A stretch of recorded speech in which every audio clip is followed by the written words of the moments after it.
তৃণমূল শুধুমাত্র বাংলাদেশিদের ভোট বাক্সের ওপর ডিপেন্ড করছে। এসআইআর আবহে একের পর এক বিতর্ক যখন তৈরি হচ্ছে, তখন উত্তর কলকাতার ঠিক নারকেলডাঙ্গা পুলিশ স্টেশনের সামনে বিতর্ক উঠে আসছে যে এখানে নাকি বাংলাদেশি অনুপ্রবেশকারী রোহিঙ্গাদের যে ভিড়, সেই ভিড় চোখে পড়ার মতো।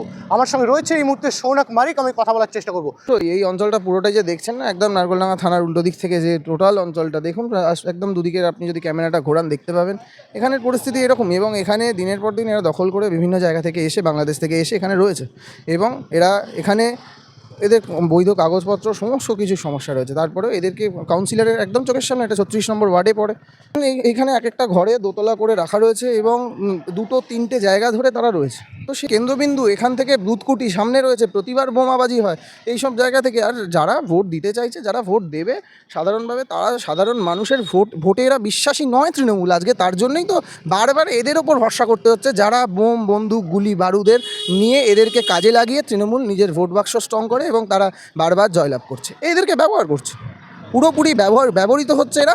আর এদেরকে ব্যবহার করে, এরা গরিব মানুষ, এদেরকে আশ্রয় দিয়েছে এবং এদেরকে ব্যবহার করে তৃণমূল নিজের ক্ষমতার মসনদে বারবার টিকে থাকছে।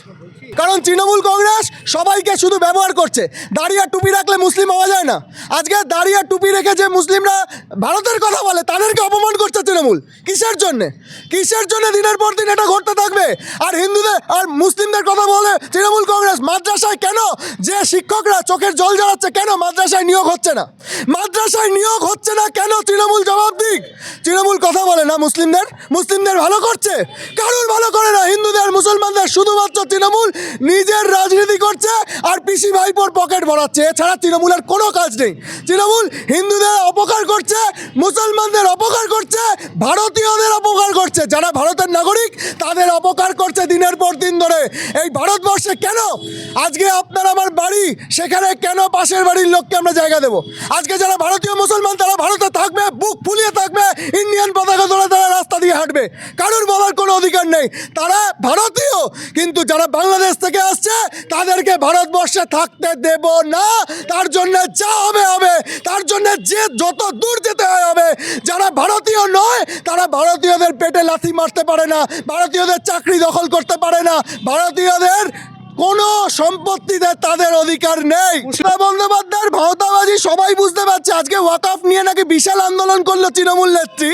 আজকে তাহলে যে ওয়াকফ বিলের বিরোধিতা মমতা বন্দ্যোপাধ্যায় করলো, তাহলে কেন তাকে সমর্থন জানালো সরকারিভাবে? কেন ছাড়পত্র দিল মমতা বন্দ্যোপাধ্যায়? যেটার বিরোধী হবে সেটার তো বিরোধিতাই করবে।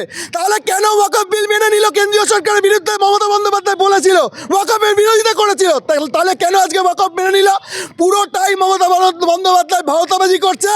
শুধুমাত্র আজকে মুসলমান ভাইদেরকে অপমান করছে দুধেলো গাই বলে। তারা নাকি দুধ দিচ্ছে তৃণমূলকে।